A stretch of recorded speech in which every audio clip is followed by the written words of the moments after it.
Почитувани гледатели и гледателки, пријатели и пријателки и трагатели и трагателки по вистината и вистинските вредности.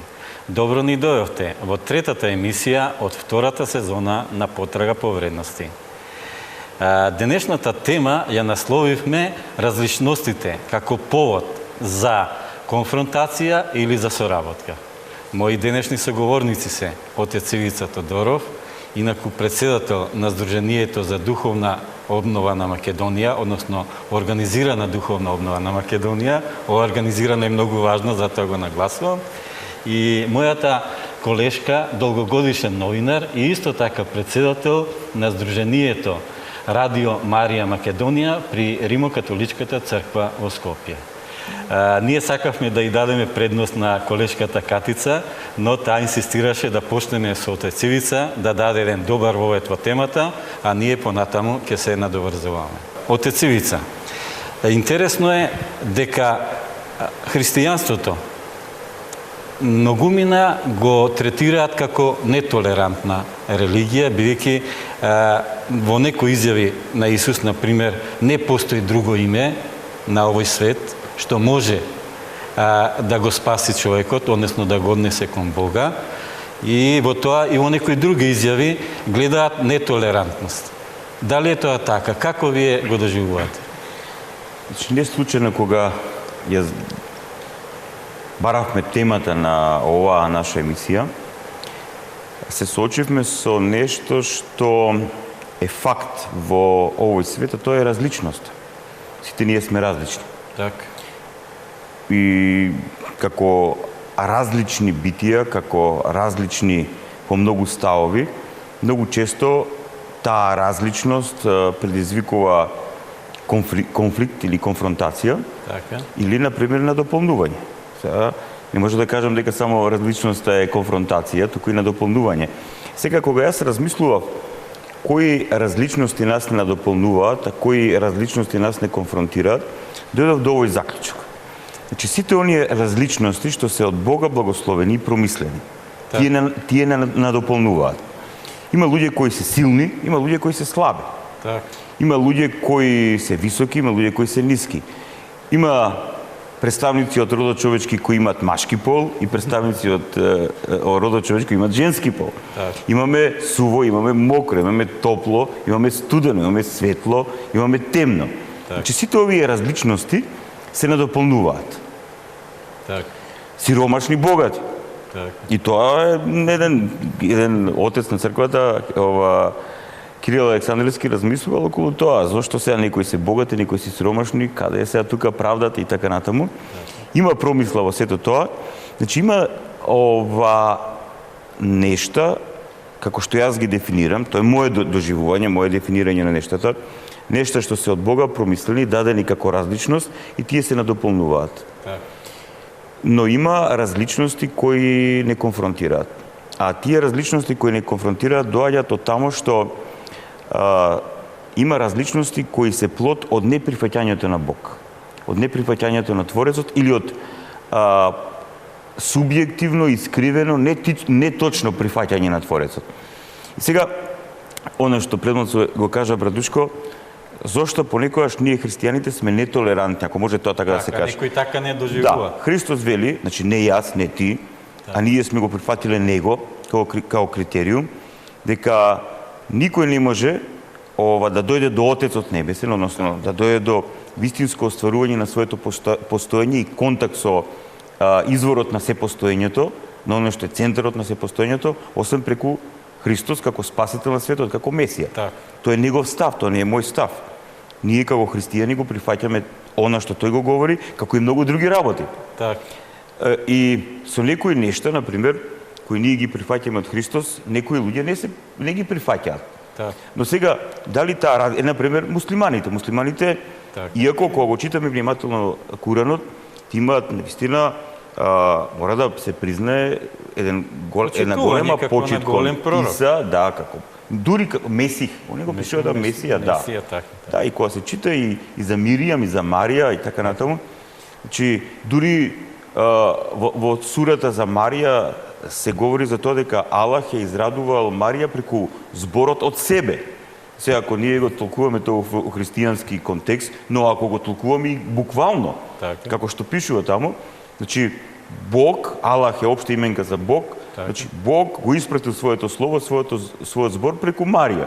Така. Па и ние христијаните веруваме во тоа. Така е. Да, тоа е тоа. И сега, но сепак, кога разговараме со представник на исламот, ние не можеме да се согласиме со него во таа смисла што тој, например, како представник на исламот, не верува дека Христос бил распнат, односно ја исполни таа искупителна жртва за целото човештво. Так. И дека воскресна, дека е син Божи, што тоа значи, исто така ние го објаснуваме. Например, има ли кои различности кои навистина представуваат црта која не одвојува, но ајде сега да размислиме зашто мора, ако веќе имаме различности кои се навистина неприфатливи за едните и за другите, Така. зошто па тогаш и различностите на тој план, например, ако зошто па тие да не двојат? Можеме да најдеме некои други нешта што ќе не обединуваат, така натаму. Така. Че ова е многу интересна тема, или идеолошки разлики, да, Така. политички разлики. Тоа е тоа, значи ова е интересна тема и се надам дека има во себе многу материјал. Така е, сега да и дадеме збор и на Катица. Ние ја познаваме нејзи како долгогодишен новинар од малите екрани од македонската телевизија, но е сега едно последно има председател на Сдруженијето Радио Марија Македонија. Што значи ова, Катица? Како се случи ова Радио Марија Македонија? Радио Марија Македонија е дел од светскиот проект на Радио Марија. Тоа се радија кои функционираат во 70 земји и кои се духовни радија, верски радија кои се посветени на харизмата на Богородица, кои се радија кои катехизираат, кои евангелизираат. На некој начин се производ од она што се нарекува нова евангелизација денеска. Инаку тоа е интернет радио, значи Сдруженијето Радио Марија Македонија го оформи интернет радиото Радио Марија и во Македонија е малку поспецифично е секаде. Ова радио е радио кое сака да гради мостови, ќе гради мостови и е отворено за сите оние кои веруваат во Бога, сите оние кои гаат етички вредности. Така, значи не случајно тебе сме те одбрале денес да ни гостуваш во емисијата, бидејќи зборуваме за различностите како повод за соработка или за конфронтација. Што ви кажала ти на оваа тема? Па, и за оваа тема, се извинувам, и за оваа тема како верник, практикант, не можеме да не размислувам надвор од Божјата љубов и Божјата милост.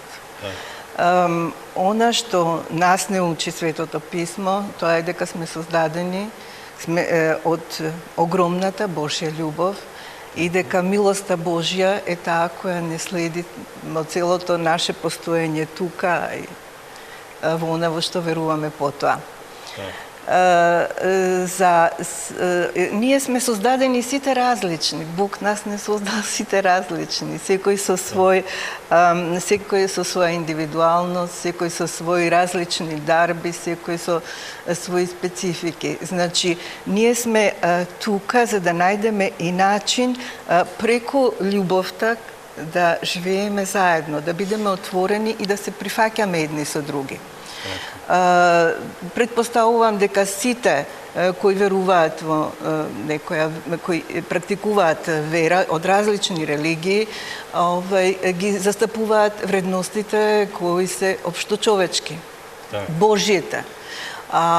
За атеистите верувам дека имаат своји етички принципи и хуманистички принципи, така наречени.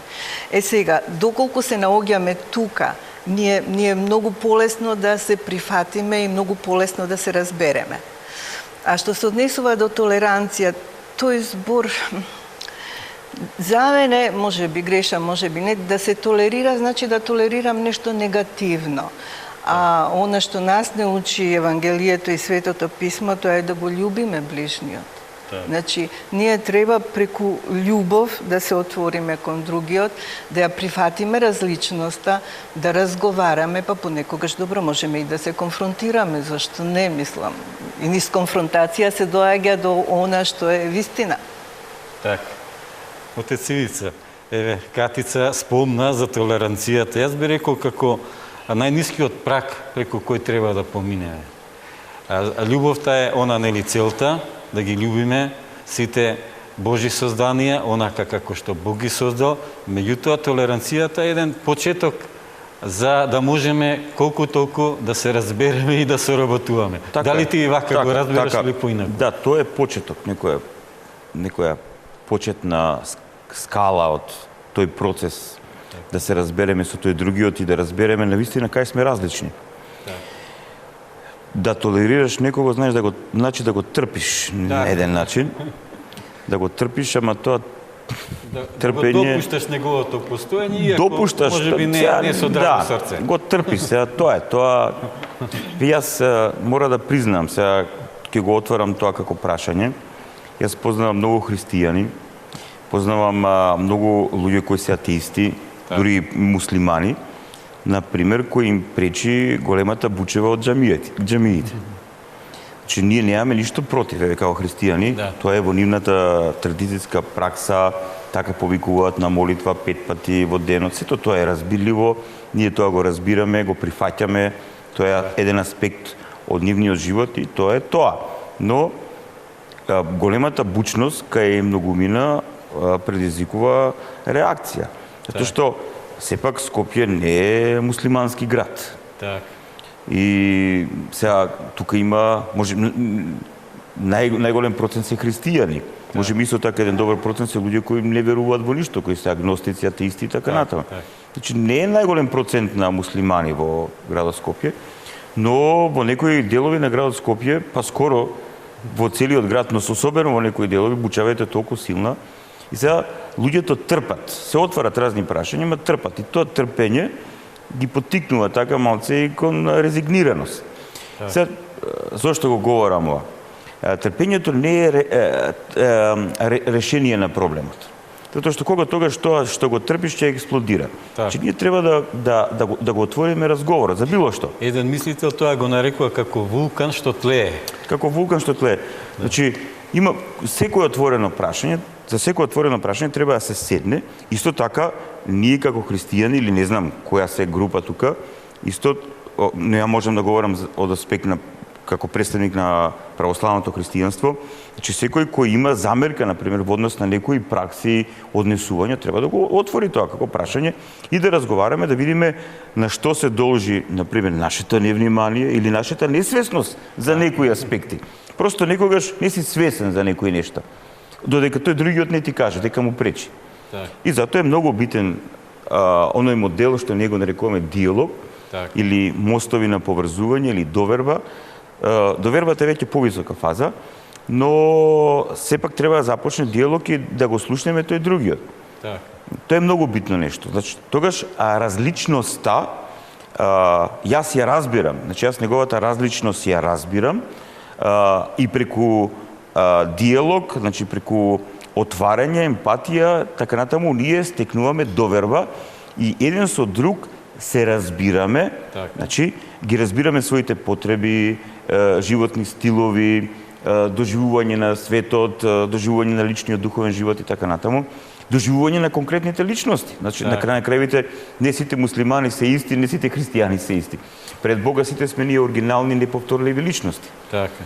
И тоа е тоа. Значи многу е битен тој момент, значи да видиме ако нешто не разликува, тогаш да видиме што може да не обедини. А најчесто не обединуваат вредностите. Така, ние затоа одборавме мисијата да се вика потрага по вредностите, веќе вредноста е таа база. Ако еве конкретно преговараме околу овој проблем со бучавата, ако имаме вредност, емпатија, сочувство за другиот, разбирање, тогаш од едната и од другата страна ќе се најде решението. Значи, христијаните треба да имат емпатија, разбирање кон верата и верската пракса на нашите соседи муслимани, но исто така и нашите соседи муслимани треба да имат емпатија и разбирање за верата верската пракса и секојдневните животни потреби кај христијаните, па и останатото население, затоа што еве многу од таа голема бучува реагираат луѓе со мали деца, се будат и така натаму и куп други работи, да. Так. Да. Има многу нешта кои треба да се говорат. Сега ние го концентриравме, може да се говори во однос на разлика на политички партии. Так. Значи, политички партии кои имат различити идеологии. Но, еве, нешто што треба да ги обединува политичките партии е патриотизмот или борбата за националната идеја или за доброто на државата, за доброто на граѓаните и така натаму. Сега тие може да се разликуваат, една лева, друга десна, во трета своите центристичка. програмски цели. Да, но сите може да се обединат околу тоа како вредност, да не бидат корумпирани. Така. Значи вредноста е многу битна работа. Политичката платформа е една работа, целите, проектите се друга работа, но вредностите треба да ги дефинираме и доколку ги дефинираме вредностите, тогаш ние можеме да живееме и во различности кои не конфронтираат. Доколку се изгубат вредностите од едната и од другата страна, тогаш различностите ќе не конфронтираат, ќе не јадат, ќе ни трошат животната енергија, ние ќе ослабуваме и како народ, и како држава, и како личност, и така натаму. Так. Многумина велат дека вредностите се учат во семејството. И најверојатно е тоа сосема точно, дека човекот уште од мал, значи уште од дете, ги учи вредностите во собственото семејство. Дури и родителот, ако не му каже нешто, преку примерот детето учи како треба, односно како не треба. Дали се согласуваш, Катица, со ваквиот приод? Во секој случај да, доколку се работи за семејство кое е функционално, кое не е преметено од разноразни околности и така натаму, затоа што треба да признаеме дека има и семејства кои се дисфункционални, каде што децата не можат практично да видат никаков модел, не можат да видат, не можат да примат основни поими за вредностите. Значи тука Тоа е училиштето, веројатно. Па и веројатно некакви други форми кои едно општество би требало да ги стави како приоритет. Така, значи да учат на почитување на различностите. Инаку, да, не само на почитување на различностите, почитување кон другиот. Значи, каков и да е, другиот, јас треба да го почитувам, јас да го мислам, го сакам и така натаму. Инаку, ние, зборувајќи сега за различностите, мораме да спомнеме и за идентитетот. Значи, секој од нас гради некаков идентитет од раѓање па до крајот на животот. Тој идентитет е сплет од многу работи, например, и не може да се етикетира само со еден збор, да кажеме, освен што, еве, да кажеме, јас сум живо суштество, човек, јас сум жена, јас сум, еве, македонка, јас сум католик, јас сум мајка, јас сум така натаму и така натаму. Сето тоа го прави тој наш идентитет. Сега, што сум попримила од културата, дали, јас сум растела со нашите народни приказни песни, така натаму, меѓутоа јас сум читала литература, белетристика и така натаму од француски автори, англиски автори, грчки автори. Сум го читала како и други, нели сме го читале Фројд, сме читале и Маркс и едно и друго и трето и сето тоа се вградува кај нас, прави еден светоглед. Сега, различноста во однос на светогледот е исто така многу битна работа која треба да знаеме да ја почитуваме. Ќе ја почитуваме доколку пак во базата е она што е тема на оваа емисија, се вредностите. Значи, ако ги имаме оние вредности кои се од Бога дадени, дали ќе ги наречеме етички правила, дали ќе ги наречеме, не знам, Кантов императив и така натаму, се едно е. Важно е. И во политиката, од Цивица, јас не би го ставила патриотизмот на прво место, јас би ја ставила градење на човечноста. Да, тоа е примарното, да. Јас према колку зборев за таа различност, од Бога благословена различност, еве ние се разликуваме како идентитети во однос на народот. но опасно е кога еден народ ќе направи свој идол во однос на себе си и ќе направи национализам, односно шовинизам. Кога себе си ќе се воздигне, а другите ќе ги исклучува. Значи јас, кога го употребувам тој термин патриотизам, тоа не е шовинизам или национализам, иако национализмот веќе еднаш говори дека е нешто поблиско до патриотизмот. Синоним за патриотизам е родолюбие. Да, родолюбие, домолюбие. Значи тоа е домолюбие. Но кога човек го сака својот дом, ја сака својата патрија, својата татковина, тогаш тој за да ја љуби треба да биде одговорен кон неа. Значи, а за да биде одговорен кон неа треба да се труди да биде зрела, честна личност, значи личност со вредности, само така тој ќе ја гради својата татковина. Како што еден домаќин го гради својот дом. Без еве јас, Дучко и така натаму, ти Катица, значи ако ние не сме одговорни за својот дом, за своето семејство, тоа ќе пропадне. Ако не сме честни, ако немаме разбирање, ако не сме трудолюбиви, ако немаме еден ред сегменти кои ни помага да направиме еден добар модел на соживот внатре во семејството, да имаме разбирање еден за друг. Затоа што и во самото ја спомна пред малце, има дисфункционални семејства.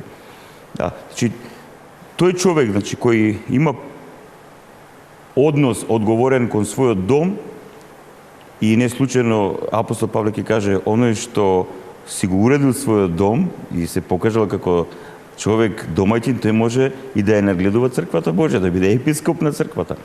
Како вика он вели, ако ти твојот дом не си го уредил како што треба, ќе бидеш некој таму и така натаму. Така да исто така во тој контекст патриотизмот е многу битен фактор, затоа што преку него се актуализира тој момент на човеколюбие, на етично доживување на својот народ, но не со исклучување на другите народи. И сега Бог сите нас не создал како различити народи, еве, во Македонија најголем процент живеат македонци и албанци. Јас многу често тоа го говорам. Ако го исклучиме ние национализмот, ако го исклучиме ние тој момент на идолопоклонство на нацијата од едната и од другата страна, например способностите што ги имат нашите соседи албанци. Они имат дарови, способности, такви се, витални се за многу нешта, вредни, трудолюбиви, да. Додека македонците имат некои други дарови, значи проникливи се, имаат трпение во себе си повеќе, не избувнува за разлика од нашите соседи. Да, имаме значи некои вредности кои ни се различни, способности кои ни се различни и сега кога би се надополнувале и со останатите граѓани на Република Македонија, кога би го тргнале шовинизмот на страна, кога би се надополнувале со тие различности, ние би станале супер тим. Јас навивам за тоа, ја навивам за таква Македонија. Да, само при овој говор не треба да се заборави дека може лесно да западнеме и во предрасуди, дека не сме имуни од предрасуди, нити ние, нити другите. Да. И така, кога ги мериме вредностите, секогаш може да западнеме во замката дека всушност тробуваме на некаква предрасуда. Така, или стереотип. Или стереотип. Не сите припадници на нас имаат одредени карактеристики, не сите другата имаат такви карактеристики. Но тие предрасуди, стереотипи се рушат во таа секојдневна личностна комуникација, каде што не е битно дали сум ја македонец или албанец, или србин, или ром и така натаму, туку битно е дали јас на пазарот на идеите излегувам со вредност и квалитет, како личност. И потоа, како личност и тие ќе ме оценуваат. Но оценувајќи го и мојот идентитет како Ивица или како Катица, но и оценувајќи го мојот идентитет и како македонец, како христијанин и така натаму и така натаму. Така, Катица, ти малку спомна за тој светогледот, нели, луѓе со одреден светоглед, со систем на вредности. Меѓутоа, дали може да се соработува со некој што има спротивен светоглед од нас и спротивен систем на вредности? Како ќе соработуваме со некоја таква личност? Спротивен систем на вредности. Не знам, според мене вредностите се едни, тие се дадени од Бога, ги знаеме кои се за нас христијаните, се содржат во Божјите заповеди. Велам, идентично на такво однесување, можам да соработувам со атеисти, нема никаков проблем, затоа што ако тој има за него етички принципи кои не го повредуваат другиот, нема никаков проблем. Негово право е дали го осознал Бога, дали дошол, дали сака, дали не ке. И да го запознаеш Бога, пак треба интервенција од Бога. Така ли, отец Ивица? Добро, јас тоа што го отворила прашање, Душко. Но како, например, каков однос да градиме кон човек кој е радикален исламист, радикален припадник на некоја LGBT, лева ориентација, ваква и онаква, радикален христијанин. Значи имаме радикалци, она што ние ги нарекуваме зелоти, кои се исклучиви. Значи тие имаат некаква, тоа е тој момент, полно ум со предрасуди и стереотипи, значи упростување на нештата и ќе си ги упрости нештата, ќе си направи некој свој склоп на верувања и вреднувања, и ако не му влегуваш во таа шема, тоа е исклучив и е непријатен, како да кажам. И што тогаш? Но со таквите луѓе е крајно тешко. Ние гледаме што таквите луѓе предизвикуваат во светот, затоа што тие се насилни. Затоа што за нив насилноста е вредност. За нас тоа не е вредност. Но за таквите насилноста е вредност, затоа што тие мислат дека преку насилие ќе може да го наметнат тоа што они го веруваат на другите, со страф.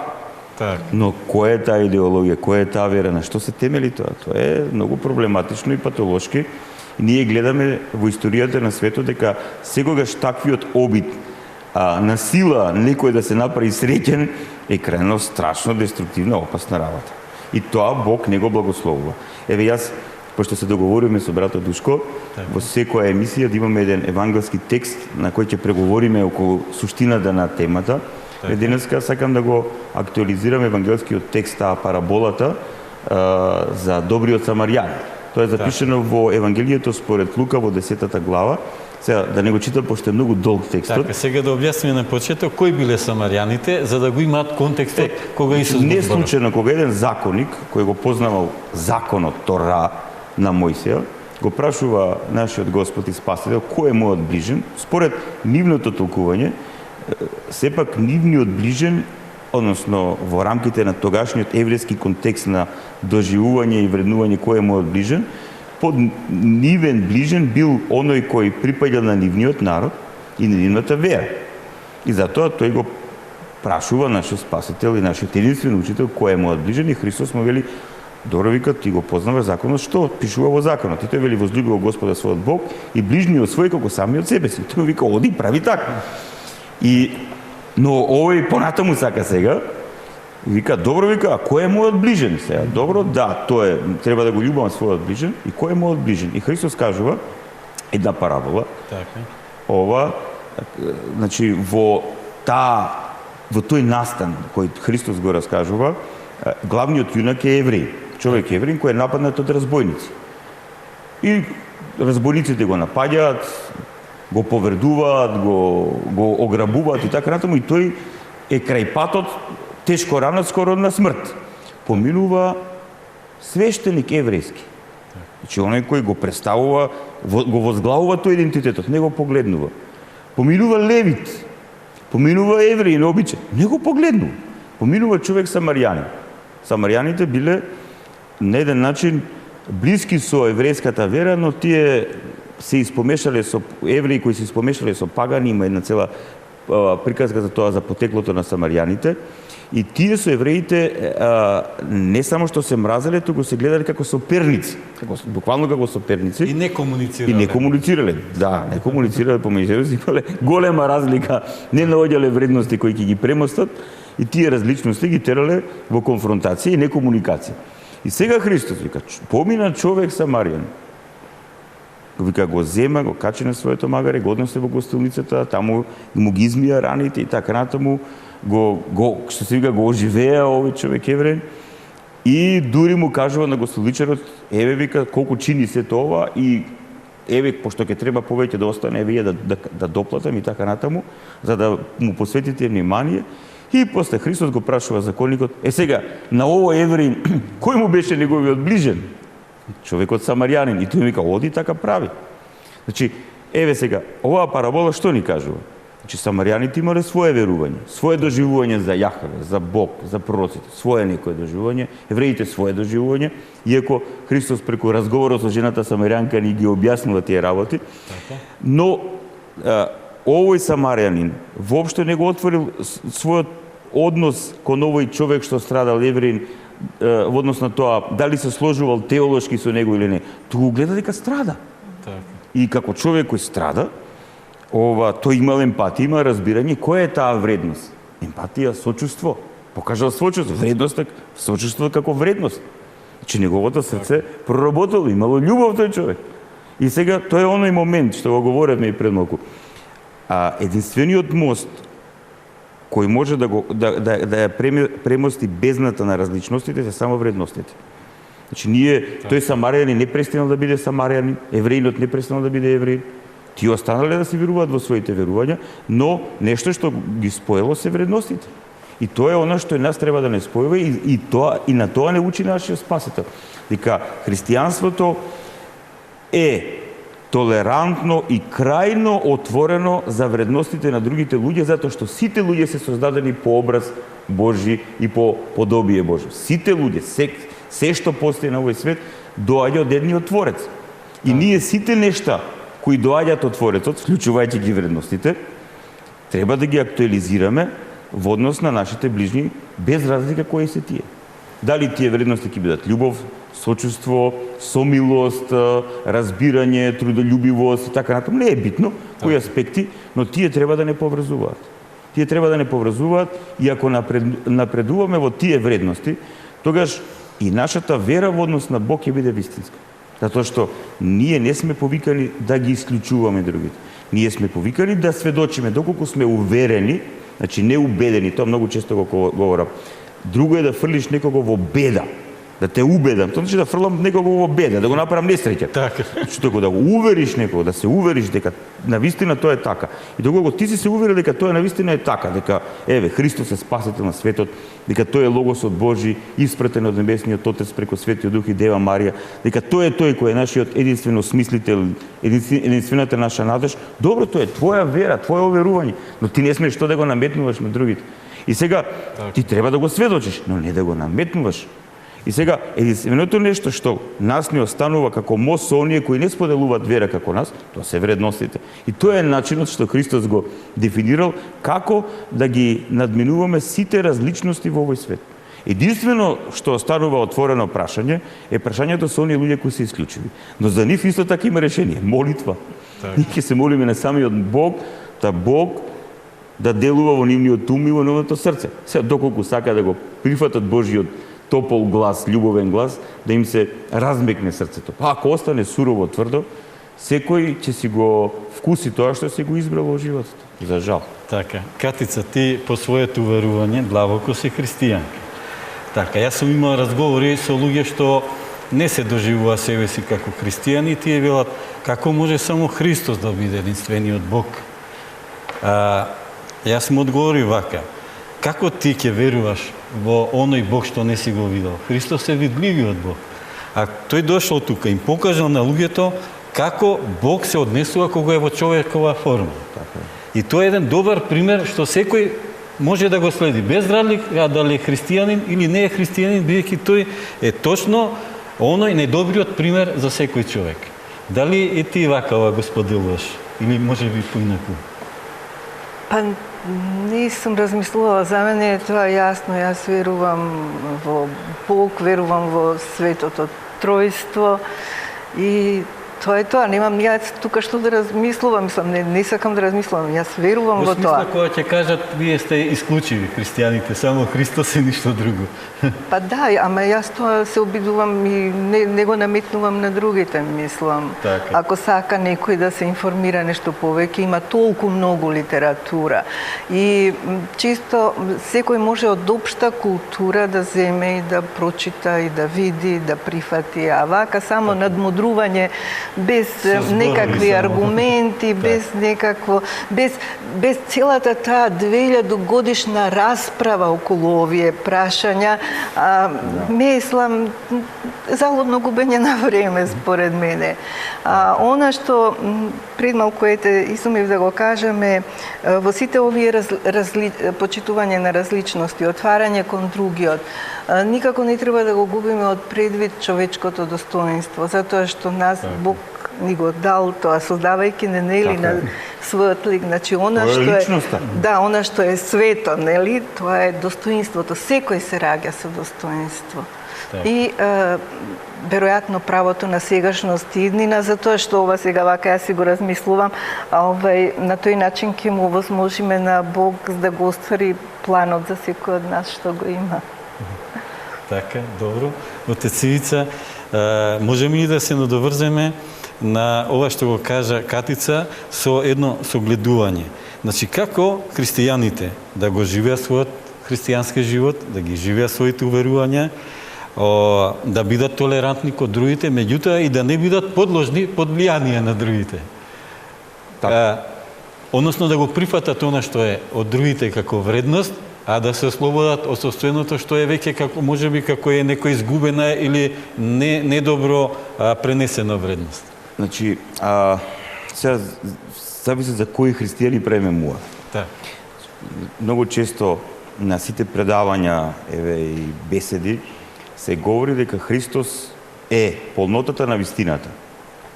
Но таа полнота на вистина ние во себе примаме во процес, не одеднаш. Так. Не секој од нас, како да кажам, 100% има таа, сега да се изразам така во проценти да бидам разбирлив, иако тоа е многу тешко вака за изразување. Значи, не секој во нас има 100% таа вистина Христова во себе. Никој не може да каже, како што тоа го говорил апостол Павле или други свети оци, кои навистина били исполнети со Светиот Дух и исполнети со Христовата вистина, Христос живее во мене. Ретки се тие луѓе.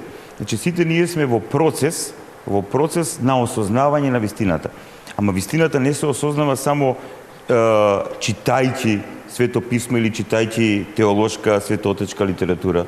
Вистината се осознава и преку читање на Светото писмо, и преку читање на светоотечка литература, духовна литература, но пред се и на се осознава преку реалниот живот. Так. Значи, во комуникација со другите луѓе. Комуникација со другите луѓе, затоа што во таа комуникација излегуваат разни состојби. И сега ние преку тоа како ние градиме однос кон овој или оној или кон ова или она состојба или настан, така ние почнуваме да зрееме внатре во себе. Така. И така ние се овистинуваме и си ја проверуваме својата вера. Колку ја сме осознале, затоа што ако ние погрешно сме научили нешто од христијанството, не сме го доразбрали, тоа го практикуваме погрешно и некој ќе не опомене, ќе каже ти си христијанин, види ти тоа го правиш. А тоа не соодветствува со твојата вера. И ти ќе се навратиш на Светото писмо или на своите браќи и сестри во црквата или кон својот духовен раководител, тој ќе ти каже, навистина убаво ти кажал човекот, тоа ти е погрешно. Значи процес е тоа, душко, како што во утробата на мајката во тој процес од 9 месеци се формира нашето тело, така во целиот овој живот што ние го имаме во овој ваков свет, се формира нашиот внатрешен човек, нашата личност за вечниот живот, за Царството Божие, за таа вечна состојба на постојање, во вистина. Така. Каже што нема да има разлики. Да, ќе бидеме едно со едниот во благодата, во силата на Светиот Дух, но сепак ќе остане различноста на нашата личност. Тоа е нешто што Бог не ни го одзема затоа што ни го дарувал, затоа што тоа е нашето достоинство и оно што го кажа сестра Катица, тоа е тој факт кој секој христијанин, секој човек со добра волја, јас така ги дефинирам оние кои можеби не се христијани, кои можеби не се ни верници, ама се луѓе со добра волја, немаат познанија за Бог, од разни причини се. Многу е комплициран овој свет, суров, збунлив и така натаму. Но имаат добра волја, добра намера. И таквите луѓе го почитуваат достоинството на човек. Значи, внимаваат кон него. Джентлмени се. Самиот збор джентл, значи нежни се. Да. Тоа е тоа. Тоа е многу битен момент во духовниот живот. Тоа е многу битен момент кај зрелите, одговорни личности, кај личностите што се препознаваат со својата духовност. Таму кај што ги нема овие елементи, а луѓето се нарекуваат духовни или верници, јас сериозно се сомневам на нивната вера. Сериозно се сомневам и секогаш таа нивна вера е всушност вера која е прераснала во идеологија, и тоа во политичка идеологија, со политичка агенда, со криминална агенда и така натаму, а верата тука само е обложка. Дали тоа ќе биде христијанство, дали ќе биде ислам, јудизам, било што. Верата е само маска за да се здавлекуваат наивните душички. Така. Катица, јас подготвувајќи се за денешната емисија, најдов некои цитати од познати мислители. Еден од нив е Шилер. Тој вели вака: кога секој човек би ги сакал сите луѓе, тогаш секој поединец би го поседувал целиот свет. Гледате колку интересно е. Прекрасно. Значи, преку љубовта ние го поседуваме светот, а не преку моќ, преку не знам нешто друго. Како ви се надоврзала ти, Катица, на... Па добро, уште со самиот факт дека Бог е љубов, дека од љубов не создал, дека се што создал, Он го создал од љубов, значи јас верувам во тоа дека љубовта ни е нас всадена. И дека само со љубов можеме да ги менуваме работите. Ако сакаме да менуваме, само со љубов можеме да бидеме заедно со другите. Тоа ни го зборува и молитвата Отче наш, или сите сме синови, керки, тоа е Ти викаме Отче наш, не Отче мој. Не викаме, значи повикани сме и како и заедно да одиме кон Отецот. Значи љубовта е она што е предуслов за пристап кон другиот, за пристап кон различниот, пристап кон самиот себе прво. Многу е битно да се научиме да се сакаме самите себе, но лишени од егоизам, лишени од света, Ма се е тоа процес, се е тоа веројатно цел живот и веројатно дека тоа има разни амплитуди, дека некогаш успеваме, некогаш не успеваме. Јас се сеќавам кога читав книгата за мајка Тереза, мислам, нели, она исто познати се незините периоди на сомнеш, на духовна темнина и сето тоа. Значи, и големите, и оние прогласени светци во католичката црква поминувале низ разни фази во својата духовност, во својот однос кон Бога. На нас ни останува да се молиме и да се сакаме. Така. Овој момент само да се надобрзам. Значи, кога ќе се разбере тој процес, значи, тогаш разбираме зошто живееме во овој свет. Тогаш ја разбираме смислата на своето постоење. Тогаш разбираме зошто сме. Дека постоиме заради тој процес на само себе остварување, на градење на нашето спасение и на нашето подготвување за вечен живот. И сега таквите луѓе, кои се на еден начин зафатени со оваа сериозна битка, тие немаат време да се занимаваат, не зборам во една егоистична смисла на зборот, да се занимаваат со слабостите или не знам проблемите, или немаат време да наметнуваат идеологии, да формираат идеологии, да формираат агенди и така натаму. Тие работат на себе и тоа што ќе го изработат за себе и во себе, во слава на Бога, тие тоа го даруваат во името на љубовта на своите ближни.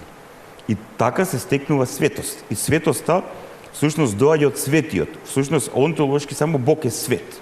Он постои во светост. И сега, а сите ние, преку силата на Светиот Дух, кои го прифаќаме Исус Христос како Месија, како Спасител на светот, како Искупител, и учествуваме во тоа искупување, преку светите тајни на црквата, во Светиот Дух, во целиот овој процес за кој пред малку говорев, и исполнувајќи Христовите заповеди, водејќи оваа духовна борба или носејќи го крстот, ние се остваруваме како личности. Односно, остваруваме состојба на светост.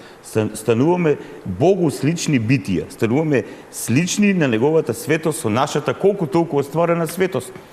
И кога ќе се соочиме, односно сретнеме со луѓе кои работат на личната своја светост или на личниот процес на своето осветување, ние преку таквите луѓе го доживуваме Бог најдобро.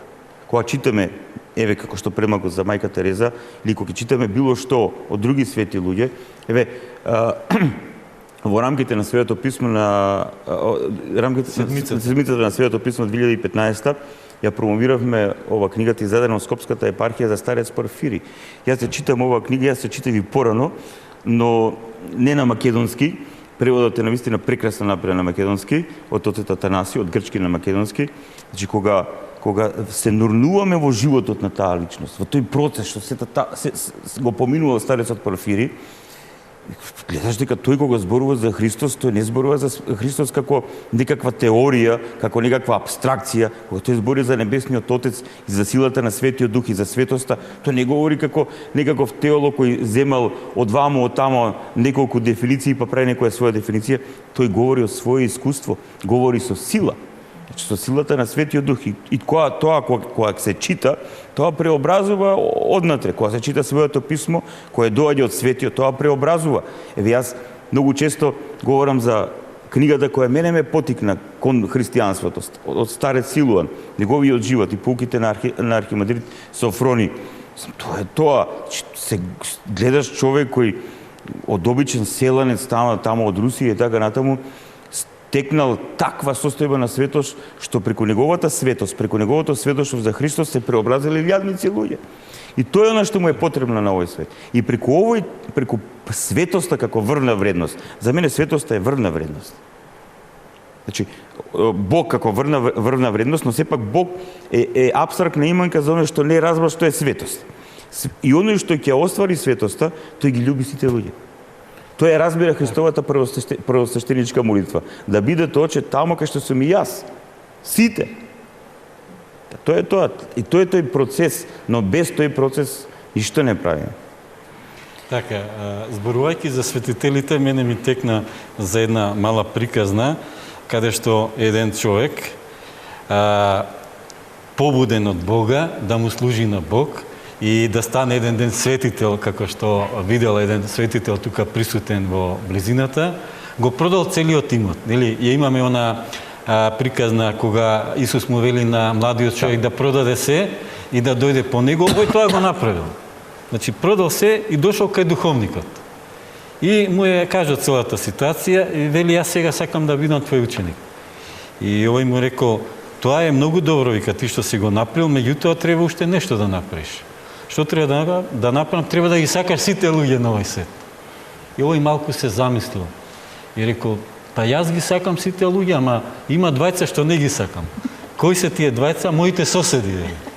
И што правиме сега? Има, вика, една мала отстапка. Не можеш да ги сакаш сите луѓе. Само вие двајца сакај ги. Да.